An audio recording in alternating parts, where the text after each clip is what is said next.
प्यारे श्रोताओं, आज हम आपको सुनाने वाले हैं बृहस्पतिवार व्रत कथा। बोलो भगवान बृहस्पति देव की जय हो, बोलो भगवान विष्णु की जय हो। बृहस्पतिवार व्रत कथा इस प्रकार है। भारतवर्ष में एक प्रतापी और दानी राजा राज्य करता था। वह नित्य गरीबों और ब्राह्मणों की सहायता करता था। यह बात उसकी रानी को बिल्कुल भी अच्छी नहीं लगती थी। वह न तो गरीबों को दान देती थी और न ही भगवान का पूजन करती, और राजा को भी दान देने से मना किया करती थी। एक दिन राजा शिकार खेलने वन को गए हुए थे, तो रानी महल में अकेली थी, और उसी समय भगवान बृहस्पति देव जी साधु वेश में राजा के महल में भिक्षा के लिए गए और भिक्षा मांगी। रानी ने भिक्षा देने से इनकार किया और कहा, हे साधु महाराज, मैं तो दान पुण्य से तंग आ गई हूँ। मेरा पति सारा धन लुटाते रहते हैं और मेरी इच्छा है कि हमारा धन नष्ट हो जाए और फिर न रहेगा बांस और न बजेगी बांसुरी। साधु महाराज ने कहा, देवी तुम तो बड़ी विचित्र हो। धन संतान तो सभी चाहते हैं, पुत्र और लक्ष्मी तो पापी के घर भी होने चाहिए। यदि तुम्हारे पास अधिक धन है तो भूखों को भोजन दो, प्यासों के लिए प्याऊ बनवाओ, मुसाफिरों के लिए धर्मशालाएं खुलवाओ, और जो निर्धन अपनी कुंवारी कन्याओं का विवाह नहीं कर सकते उनका विवाह करा दो। ऐसे और कई काम हैं जिनके करने से तुम्हारा यश लोक परलोक में फैलेगा। परंतु रानी पर उपदेश का कोई प्रभाव नहीं पड़ा और वह बोली कि महाराज, आप मुझे कुछ न समझाइए। मैं ऐसा धन नहीं चाहती हूँ जो हर जगह बांटती फिरूं। साधु महाराज ने उत्तर दिया, यदि तुम्हारी ऐसी इच्छा है तो तथास्तु। तुम ऐसा करना कि बृहस्पतिवार को घर लीपकर पीली मिट्टी से अपना सिर धोकर स्नान करना और भट्टी चढ़ाकर कपड़े धोना, और ऐसा करने से आपका सारा धन नष्ट हो जाएगा। इतना कहकर वह साधु महाराज वहाँ से आलोप हो गए, और साधु के अनुसार कई बातों को पूरा करते हुए रानी को केवल 3 बृहस्पतिवार ही बीते थे कि उसकी समस्त धन संपत्ति नष्ट हो गई और भोजन के लिए राजा का परिवार तरसने लगा। तब एक दिन राजा रानी से बोला कि हे रानी, तुम यहीं रहो और मैं दूसरे देश को जाता हूँ, क्योंकि यहाँ पर सभी लोग मुझे जानते हैं, इसलिए मैं कोई छोटा कार्य भी नहीं कर सकता हूँ। ऐसा कहकर राजा परदेश चला गया और वहाँ वह जंगल से लकड़ी काट कर लाता और शहर में बेचता। इस तरह वह अपना जीवन व्यतीत करने लगा, और उधर राजा के परदेश जाते ही रानी और दासी दुखी रहने लगी। एक बार जब रानी और दासी को 7 दिन बिना भोजन के रहना पड़ा, तो रानी ने अपनी दासी से कहा कि हे दासी, पास के नगर में मेरी बहन रहती है और वह बड़ी धनवान है। तू उसके पास जा और कुछ लेकर आ जा, ताकि थोड़ी बहुत गुजर बसर हो जाए। दासी रानी की बहन के पास गई और उस दिन गुरुवार था। रानी की बहन उस समय बृहस्पतिवार का व्रत कर रही थी और व्रत कथा सुन रही थी। दासी ने रानी की बहन को अपनी रानी का संदेश दिया, लेकिन रानी की बड़ी बहन ने कोई उत्तर नहीं दिया। जब दासी को रानी की बहन से कोई उत्तर नहीं मिला तो वह बहुत दुखी हुई और उसे क्रोध भी आया। दासी ने वापस आकर रानी को सारी बात बता दी और सुनकर रानी ने अपने भाग्य को कोसा। उधर रानी की बहन ने सोचा कि मेरी बहन की दासी आई थी, परंतु मैं उससे नहीं बोली, इससे वह बहुत ही दुखी हुई होगी। कथा सुनकर और पूजन समाप्त करके वह अपनी बहन के घर गई और कहने लगी कि हे बहन, मैं बृहस्पतिवार का व्रत कर रही थी और तुम्हारी दासी मेरे घर आई थी, परंतु जब तक कथा होती है तब तक न तो उठते हैं और न ही बोलते हैं, इसलिए मैं नहीं बोली। कहो दासी क्यों गई थी? रानी बोली, बहन तुमसे क्या छिपाऊं, हमारे घर में खाने तक को अनाज नहीं था। ऐसा कहते कहते रानी की आंखें भर आई और उसने दासी समेत पिछले 7 दिनों से भूखे रहने तक की बात अपनी बहन को विस्तार पूर्वक सुना दी। रानी की बहन बोली कि देखो बहन, भगवान बृहस्पति देव सबकी मनोकामना पूर्ण करते हैं। देखो शायद तुम्हारे घर में अनाज रखा हो। पहले तो रानी को विश्वास नहीं हुआ, पर बहन के आग्रह करने पर उसने अपनी दासी को अंदर भेजा तो उसे सचमुच अनाज से भरा एक घड़ा मिल गया। यह देखकर दासी को बड़ी हैरानी हुई और दासी रानी से कहने लगी कि हे रानी, जब हमको भोजन नहीं मिलता तो हम व्रत ही तो करते हैं, इसलिए क्यों न इनसे व्रत और कथा की विधि पूछ ली जाए ताकि हम भी व्रत कर सके। तब रानी ने अपनी बहन से बृहस्पतिवार व्रत के बारे में पूछा और उसकी बहन ने बताया कि बृहस्पतिवार के व्रत में चने की दाल और मुनक्का से भगवान विष्णु का केले की जड़ में पूजन करें तथा दीपक जलाए और व्रत कथा सुने और पीला भोजन ही करें और इससे बृहस्पति देव भगवान प्रसन्न होते हैं। व्रत और पूजन विधि बताकर रानी की बहन अपने घर को लौट गई और 7 दिन के बाद जब गुरुवार आया तो रानी और दासी ने व्रत रखा और गुड़साल में जाकर चना और गुड़ लेकर आई और फिर उससे केले की जड़ तथा भगवान विष्णु का पूजन किया। और फिर पीला भोजन कहाँ से आए, इस बात को लेकर दोनों बहुत ही दुखी थी क्योंकि उन्होंने व्रत रखा था, इसलिए बृहस्पति देव भगवान जी उनसे प्रसन्न थे। इसलिए वे एक साधारण व्यक्ति का रूप धारण करके 2 थालों में सुंदर पीला भोजन दासी को दे गए और भोजन पाकर दासी प्रसन्न हुई और फिर रानी के साथ मिलकर भोजन ग्रहण किया। उसके बाद वे सभी गुरुवार को व्रत और पूजन करने लगी और बृहस्पति भगवान जी की कृपा से उनके पास फिर से धन संपत्ति आ गई। परंतु रानी फिर से पहले की तरह आलस्य करने लगी। तब दासी बोली कि देखो रानी, तुम पहले भी इस प्रकार आलस्य करती थी और तुम्हें धन रखने में कष्ट होता था, इस कारण सभी धन नष्ट हो गया और अब जब भगवान बृहस्पति की कृपा से धन मिला है तो तुम्हें फिर आलस्य नहीं करना चाहिए। रानी को समझाते हुए दासी कहती है कि बड़ी मुसीबतों के बाद हमने यह धन पाया है, इसलिए हमें दान पुण्य करना चाहिए और भूखे मनुष्यों को भोजन कराना चाहिए और धन को शुभ कार्यों में खर्च करना चाहिए, जिससे तुम्हारे कुल का यश बढ़ेगा और स्वर्ग की प्राप्ति होगी और पितृ प्रसन्न होंगे। दासी की बात मानकर रानी अपना धन शुभ कार्यों में खर्च करने लगी और जिससे पूरे नगर में उसका यश फैलने लगा। उधर एक दिन राजा दुखी होकर जंगल में एक पेड़ के नीचे आसन जमाकर बैठ गया और वह अपनी दशा को याद करके व्याकुल होने लगा। और बृहस्पतिवार का दिन था। एकाएक उसने देखा कि निर्जन वन में एक साधु प्रकट हुआ और वह साधु वेश में स्वयं भगवान बृहस्पति देव जी थे। लकड़हारे के सामने आकर बोले कि हे लकड़हारे, इस सुनसान जंगल में तू चिंता मग्न क्यों बैठा है। लकड़हारे ने दोनों हाथ जोड़कर प्रणाम किया और उत्तर दिया कि महात्मा जी, आप सब कुछ जानते हैं, मैं क्या कहूँ। यह कहकर रोने लगा और साधु को अपनी आत्मकथा सुनाई। महात्मा जी ने कहा कि तुम्हारी स्त्री ने बृहस्पति के दिन बृहस्पति देव भगवान का निराधन किया था, जिसके कारण रुष्ट होकर उन्होंने तुम्हारी यह दशा कर दी है। अब तुम चिंता को दूर करके मेरे कहने पर चलो तो तुम्हारे सब कष्ट दूर हो जाएंगे और भगवान जी पहले से भी अधिक संपत्ति देंगे। तुम बृहस्पतिवार के दिन कथा किया करो और 2 पैसे के चने मुनक्खा लाकर उसका प्रसाद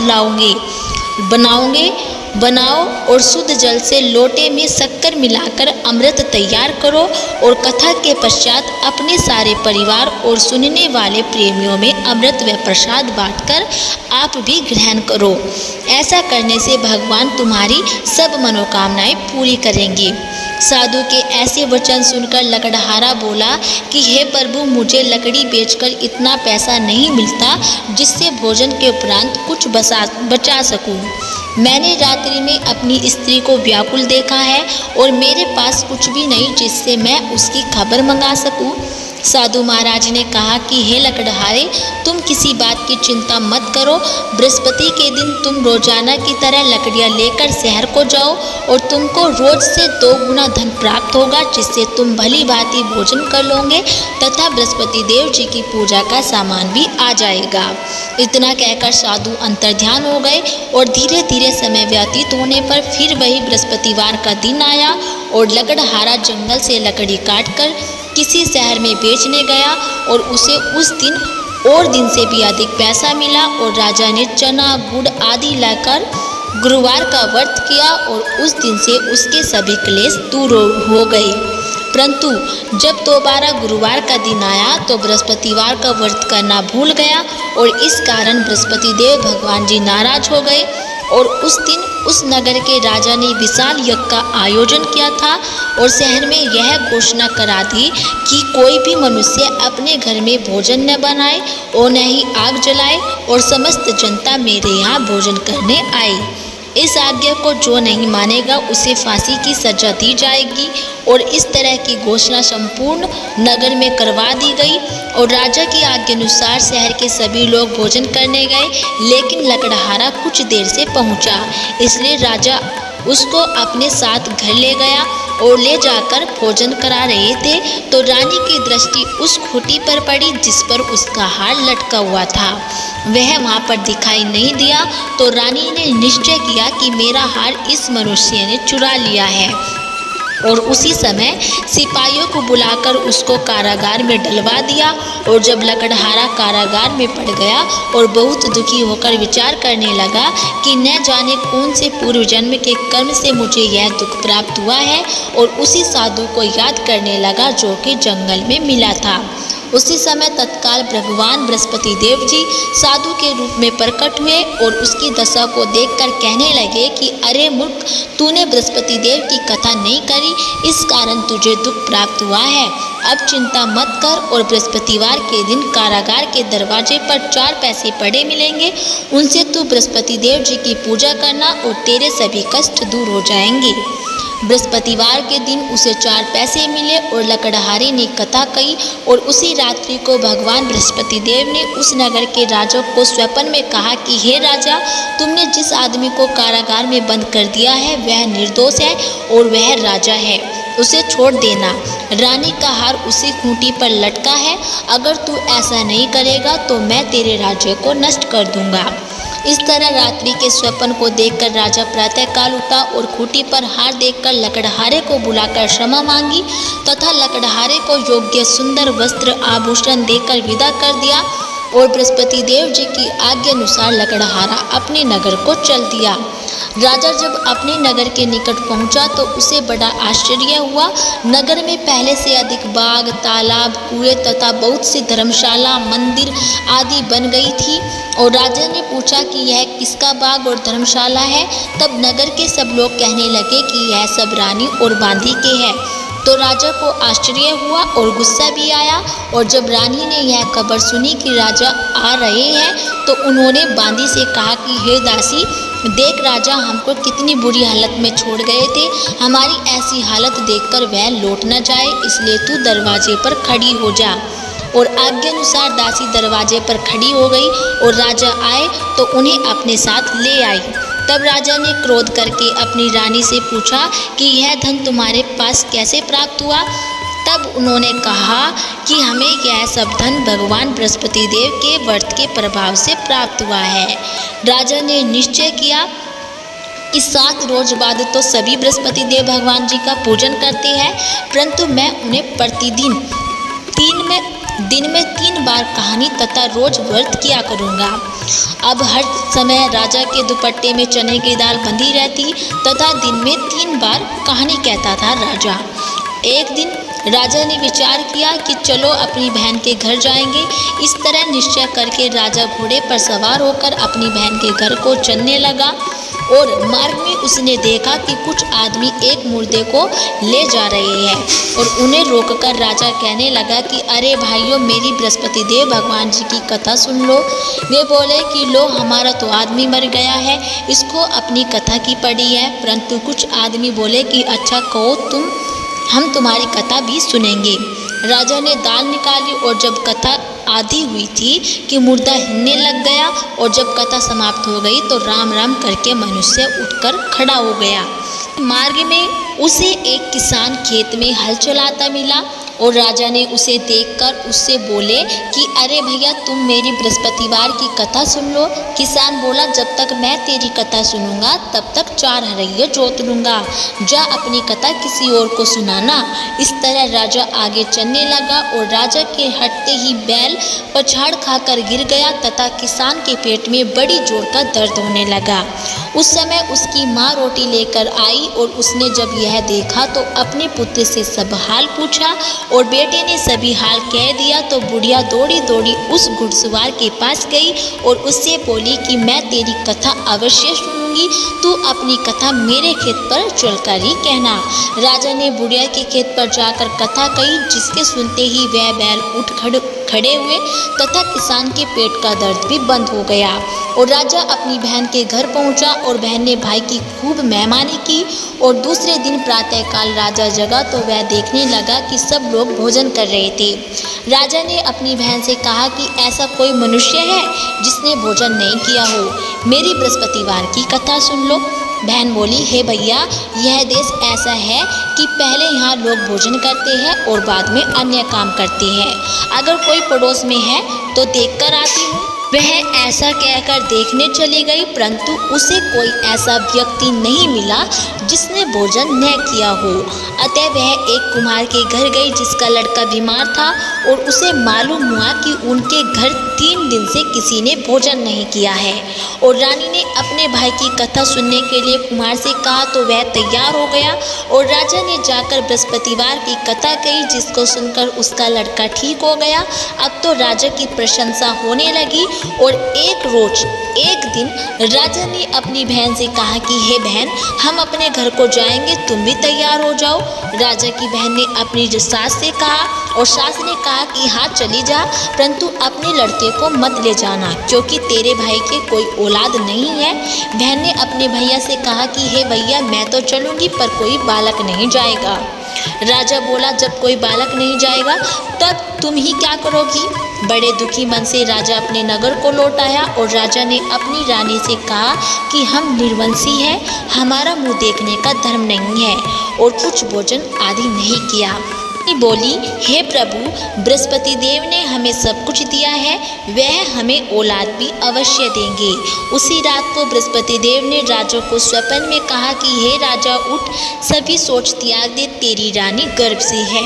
रानी की यह बात सुनकर बड़ी खुशी हुई और 9वें महीने में उसके गर्भ से एक सुंदर पुत्र पैदा हुआ। और तब राजा बोला कि हे रानी, स्त्री बिना भोजन के रह सकती है पर बिना कहे नहीं रह सकती है। जब मेरी बहन आएगी तुम उससे कुछ मत कहना। रानी ने सुनकर हाँ कर दिया। और जब राजा की बहन ने यह शुभ समाचार सुना तो वह बहुत खुश हुई तथा बधाई लेकर अपने भाई के घर आई। और तभी रानी ने कहा कि घोड़ा चढ़कर तो नहीं आई, गधा चढ़कर आई हो। राजा की बहन बोली कि भाभी, मैं इस प्रकार न कहती तो तुम्हें औलाद कैसे मिलती। भगवान बृहस्पति देव ऐसे ही है, जैसे जिसके मन में कामनाएं हैं सभी को पूर्ण करते हैं। जो सद्भावना पूर्वक बृहस्पतिवार का व्रत करता है एवं कथा पढ़ता है अथवा सुनता है या दूसरों को सुनाता है, भगवान बृहस्पति देव जी उसकी सभी मनोकामना पूर्ण करते हैं। बोलो भगवान बृहस्पति देव की जय हो, बोलो भगवान विष्णु की जय हो। तो दोस्तों, ये थी बृहस्पतिवार व्रत कथा। यदि आपको हमारी ये कथा अच्छी लगी हो तो प्लीज़ हमारी वीडियो को लाइक करें और चैनल को सब्सक्राइब करना ना भूलें।